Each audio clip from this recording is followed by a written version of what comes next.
자, 사무엘서는 사무엘 선지자가 대부분 다 기록을 했고, 나머지 그 죽음 뒤에 기록한 것들은 이제 다른 선지자들이 성령의 그 음성을 듣고 사무엘상 또 하를 기록한 것을 우리가 볼 수가 있습니다. 그러면 사무엘상하고 사무엘하는 원래 히브리 성경으로서 한 권이에요. 근데 부피가 너무 많다 보니까 이렇게 사무엘상, 사무엘하로 이렇게 나눠진 거예요. 원래는 몇 권이라고요? 그냥 하나로 붙어 있었던 그런 성경이죠. 그런데 그러면 사무엘상하고 사무엘하의 주제가 뭐냐? 사무엘상 그다음에 사무엘하는 같은 주제인데 바로 여호와 하나님은 절대적인 주권자시다. 다시 말하면 자기 뜻대로 무엇이든지 하시는 분인 것을 사무엘상하고 사무엘하를 보면 우리가 알 수 있다는 거예요. 그러니까 주제는 여호와는 바로 절대적인 주권자시다. 그 다음에 두 번째, 하나님이 어떤 왕을 기뻐하시는지를 우리에게 보여주고, 또한 하나님이 기뻐하시는 왕이 바로 다윗이라면 앞으로 다윗의 후손 가운데서 메시아가 오시는데 그분이 다윗처럼 이렇게 정치를 할 것이다. 그래서 다윗을 통해서 잠깐 그 메시아이신 예수님께서 이 땅에 오셔서 무슨 일을 하실 것인지, 또한 앞으로 어떻게 정치를 할 것인지에 대해서 보여주는 것이 바로 사무엘상 사무엘하예요. 그래서 사도행전 3장에 보면 사무엘 선지자도 장차 예수 그리스도에 대해서 예언을 했다, 이렇게 설명을 하고 있죠. 그러니까 우리가 그냥 사무엘상 사무엘하를 보면 예수님이 전혀 안 보이지만 사실은 이 사무엘상하고 사무엘하에서 예수님이 장차 오셔서 어떤 정치를 할 것인지, 또한 어떻게 백성들에게 말씀을 하실 것인지 여기 적나라하게 보여주니 바로 사무엘상하는 복음적인 그런 그 선지자 말씀이고 또 이스라엘 역사기라는 것을 우리가 알 수 있죠. 그래서 여러분이 잘 아시다시피 사무엘상하고 사무엘하는 기름 부은 자, 이런 단어가 13번이나 나타나요. 그러면 기름 부음을 받은 자, 기름 부은 자가 뭐예요? 여러분, 히브리어로 메시아라는 뜻이거든요. 그러니까 메시아라는 단어가 사무엘상하고 사무엘하에 13번 이상 나타나요. 그러니까 예수 그리스도에 대해서 적나라하게 설명해 준다는 거죠. 그러면 여러분, 메시아라는 단어를 사무엘상하고 사무엘하에서 가장 먼저 사용한 사람이 누굴까요? 바로 이 사람입니다. 잠깐 한번 보실래요? 사무엘상 2장 10절 한번 보겠습니다. 자, 사무엘의 엄마 한나가 사무엘을 주신다고 할 때 성령 충만하게 하나님 앞에 기도하고 찬양한 노래예요. 우리 같이 읽어볼까요? 시작. 여호와를 대적하는 자는 산산이 깨어질 것이라. 하늘에서 우레로 그들을 치시리로다. 여호와께서 땅끝까지 심판을 내리시고 자기 왕에게 힘을 주시며 자기의 기름 부음을 받은 자의 뿔을 높이시리로다. 그래서 기름 부음을 받은 자, 이게 뭐냐면 바로 메시아라는 뜻이에요. 우리 한국말로는 기름 부음을 받은 자, 히브리어로는 메시아 이런 뜻이에요. 그런데 이런 단어가 사무엘 상하에 바로 13번 이상 우리가 나오는 것을 알 수 있습니다. 그러니까 메시아라는 이 단어를 사무엘상 사무엘하에서 가장 먼저 사용한 사람이 누구라고요? 한나. 그러니까 이 여자가 얼마만큼 말씀에 능통했는가를 우리가 알 수 있죠. 예. 자, 그러면 사무엘 선지자는 어떤 선지자냐? 여러분이 잘 아시다시피 사사기는 이스라엘 백성이 애굽에서 나와가지고 가나안 땅에 정착한 다음에 왕이 등극해서 이스라엘 민족을 다스리기 전까지를 바로 사사기라고 그래요. 사사들이 다스렸다. 그럼 왕하고 사사하고 뭐가 다르냐? 왕은 세금을 받아가지고 백성을 다스리는 거예요. 군대도 모집하고 전부 다. 근데 사사들은 세금을 받는 것이 아니라 하나님의 법을 지키면서 그냥 하나님께서 주시는 말씀을 백성들에게 전하고 또 성경도 가르치고 재판도 하는 거죠. 그러니까 사실상 사사라는 이 이름은 그렇게 큰 권력이 없어요. 근데 왕은 어때요? 전 백성에게 세금을 걷어가지고 왕궁을 건설하고 군대를 조직하고 모든 것을 개편해가지고 자기 이주로 정치를 하니 왕은 절대적인 그런 권세를 가지는 걸 알 수 있죠. 그래서 이렇게 사사 시대 말기에서부터 시작해갖고 요때까지 활동한 선지자가 누구냐면 바로 사무엘 선지자예요. 물론 다윗에게 기름 부음을 줬죠. 그런데 사무엘 선지자는 무려 사역을 75년 정도 했어요. 그러니까 선지자들 중에서 가장 오랜 사역을 하셨다는 거죠. 여러분, 우리가 예수 믿고 거듭나가지고 하나님을 섬긴 성도들이 보통 30년, 40년, 50년, 길어봤자 60년이잖아요. 60년이잖아요. 근데 사무엘은 90세 정도까지 살았는데 무려 75년간을 선지자로 사역한 거예요. 그러니까 얼마나 하나님께서 오래 썼는가를 우리가 알 수 있죠. 그런데 사무엘 선지자가 사역할 당시에는 이스라엘 역사상 가장 영적으로 암흑기예요. 왜 그럴까요? 삼손이 드릴라의 게임에 빠져가지고 눈알이 뽑혀가지고 나중에 블레셋 신전에서 죽잖아요. 맷돌 돌리다가 블레셋 신전에서 죽잖아요. 그 뒤로부터 하나님의 말씀이 엘리 대제사장이 사사로 일을 하고 있지만은 하나님께서 그때부터 하나님의 음성을 한 번도 보여주지도 않고 들려주지도 않는 거예요.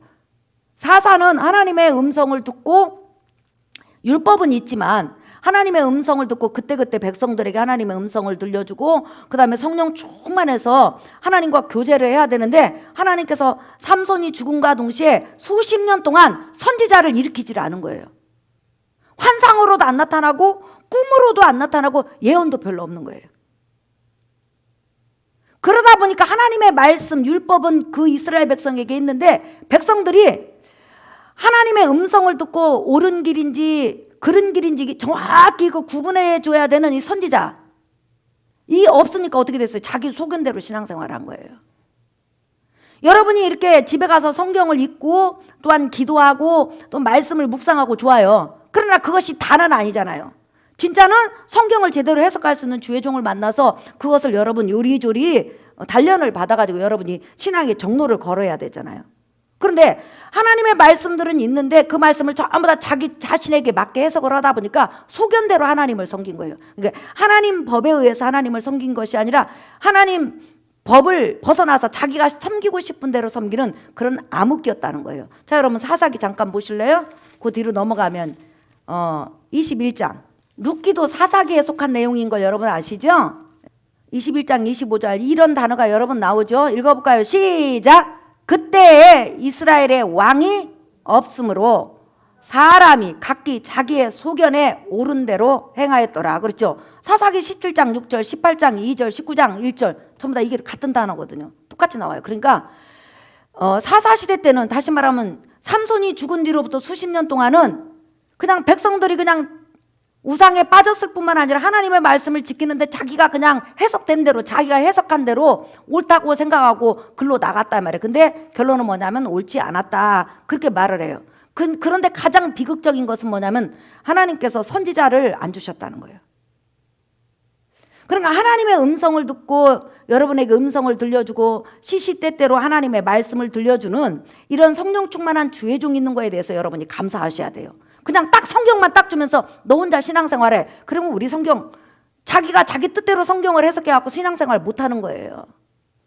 그래서 바로 사무엘 선지자가 선지자로서 부름받고 사역할 당시에 가장 영적으로 어두운 시대였다는 거예요. 잠깐 여러분 한번 보실래요? 사무엘상 3장 1절부터 한번 보겠습니다.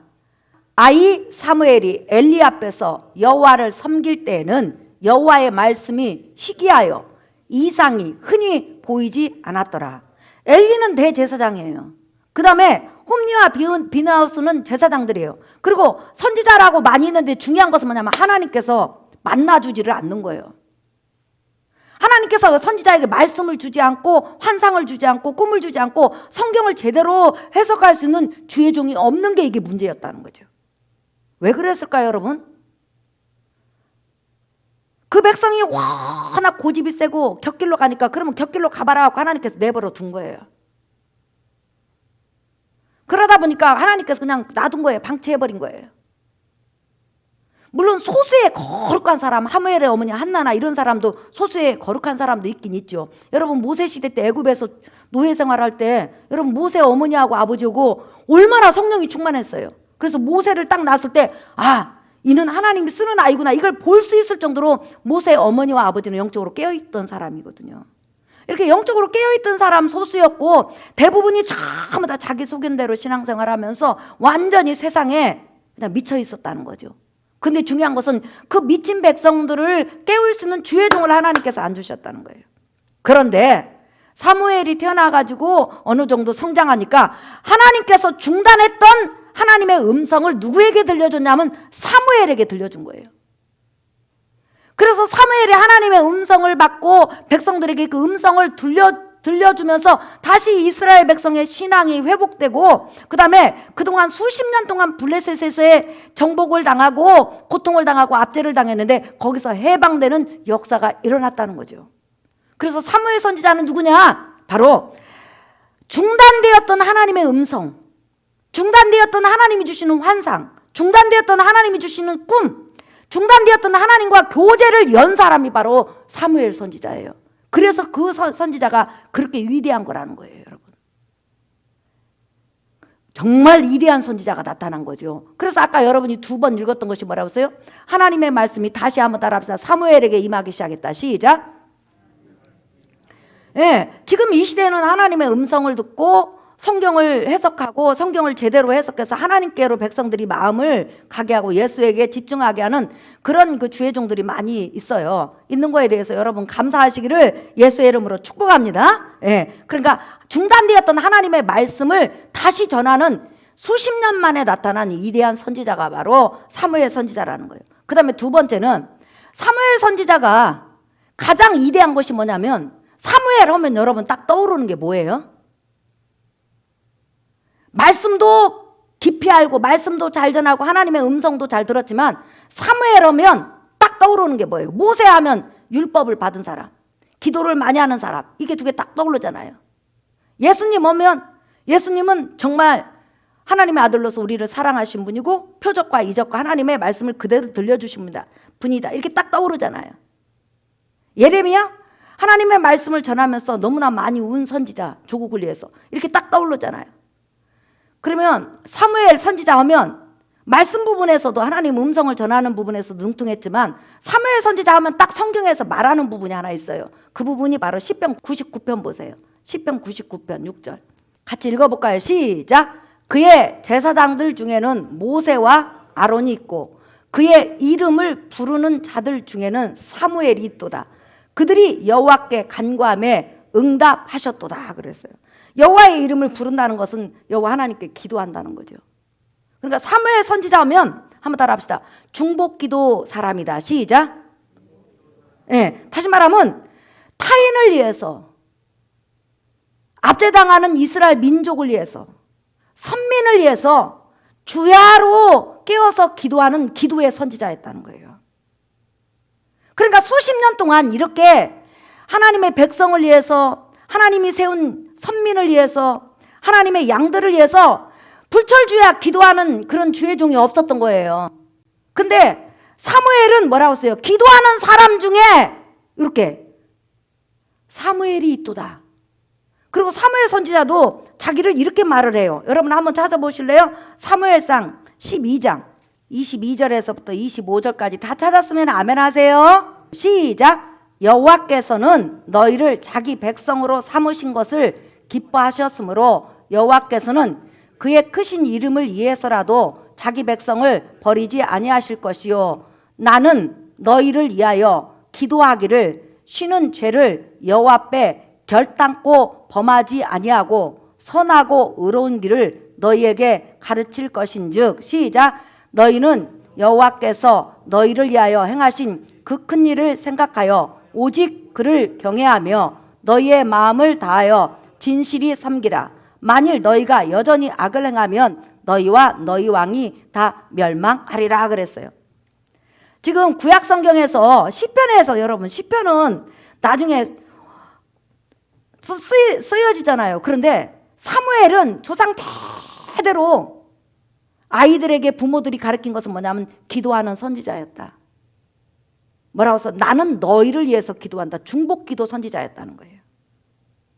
그래서 사무엘이 그 하나님의 백성, 하나님의 선민, 이스라엘 백성을 위해서 주야로 기도했기 때문에 하나님께서 사무엘의 기도를 들으셨다 그랬어요. 여러분 우리가 신앙생활 하면서 지금 우리 연세 드신 장로님, 또 우리 김명배 집사님, 이렇게 연세 드신 어르신들이 있잖아요. 자, 그분들은 이제 육체적으로 봉사하고 싶어도 기운이 딸려서 사실상 마음은 원이로 돼 옛날에 100개를 했다면 지금은 50개밖에, 아니 30개밖에 못해요. 그러나 할 수 있는 일이 뭐죠? 여러분 중복기도죠. 교회를 위해서, 나라와 민족을 위해서 또한 자손들을 위해서 성도들을 위해서 이 기도하는데 이 기도가 엄청난 거예요.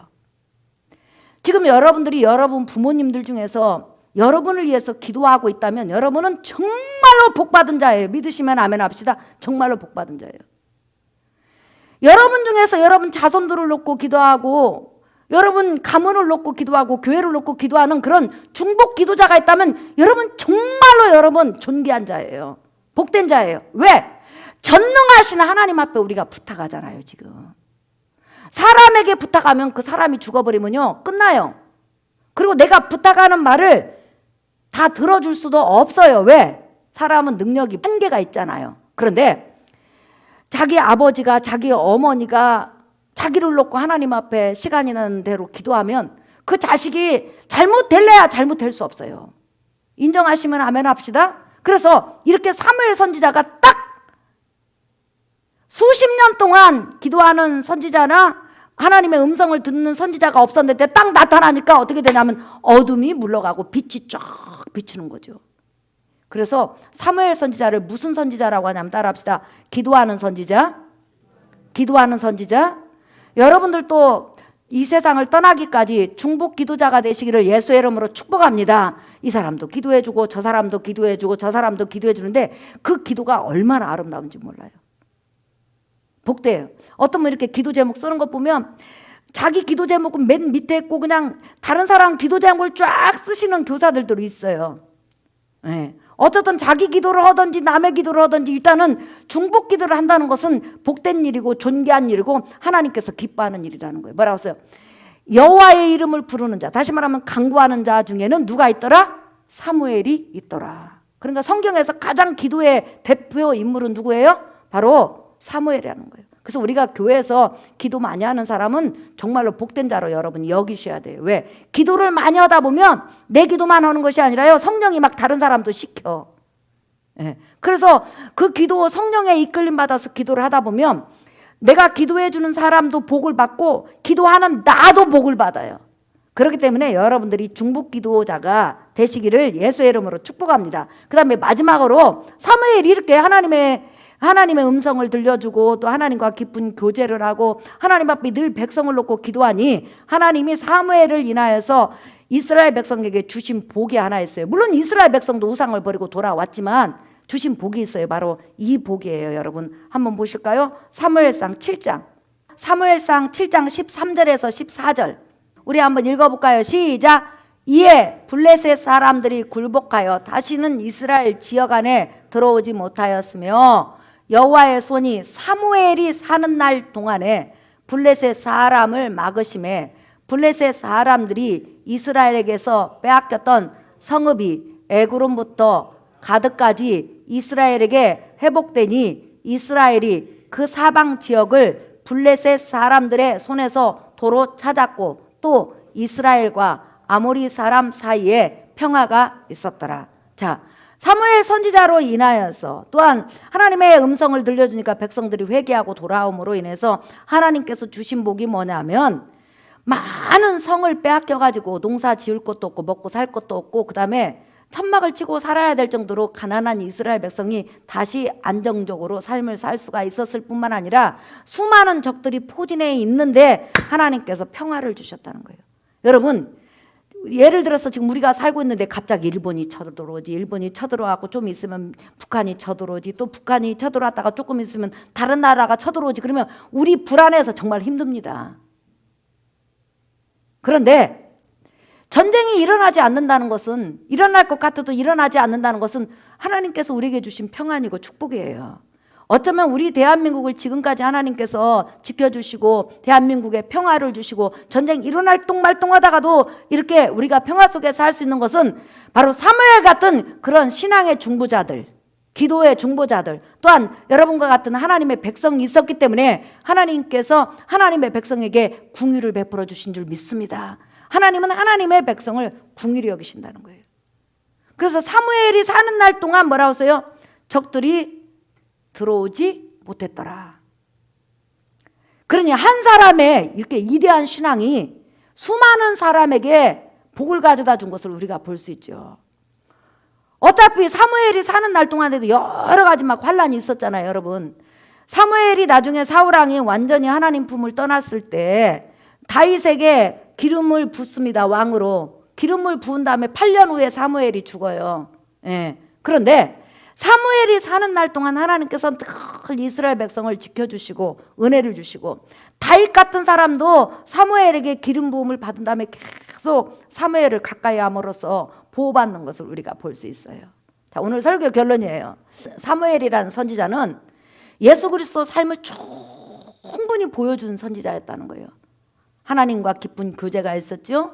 하나님의 음성을 다 들려줬죠. 예수님은 천국에서 아버지의 음성을 다 가지고 와서 우리에게 들려줬어요. 그래서 예수님께서 말했어요. 내가 한 말은 곧 아버지께서 나에게 너에게 주시라고 하신 말씀이다. 이렇게 말을 했잖아요.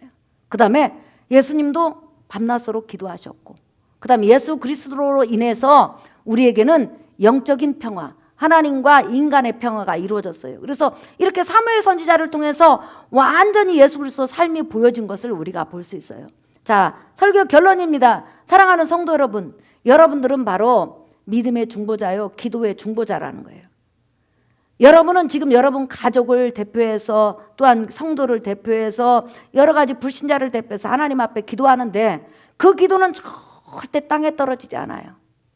그 기도가 언젠가 싹을 내고 꽃을 피고 열매를 맺어서 분명히 여러분 품에 다가올 줄 믿습니다. 그러므로 여러분들이 사무엘 선지자가 죽는 그날까지 기도하는 사람으로서, 중보자로서 살다가 일생을 마친 것처럼, 여러분이 하나님의 일을 하면서 하나님의 말씀을 사모하면서 타인을 위해서 기도하는 그런 중보자로서 삶을 사시기를 예수의 이름으로 축복합니다.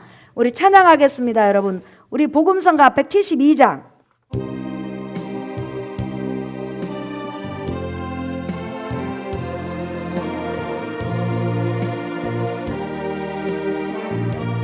오 나의 자비로운 주여, 나의 몸과 영혼을 주님 은혜로 다 채워 주소서. 이 세상 괴로운 걱정 근심 주여 받아주시고, 힘든 세상에서 인도하소. 두 손 높이 들고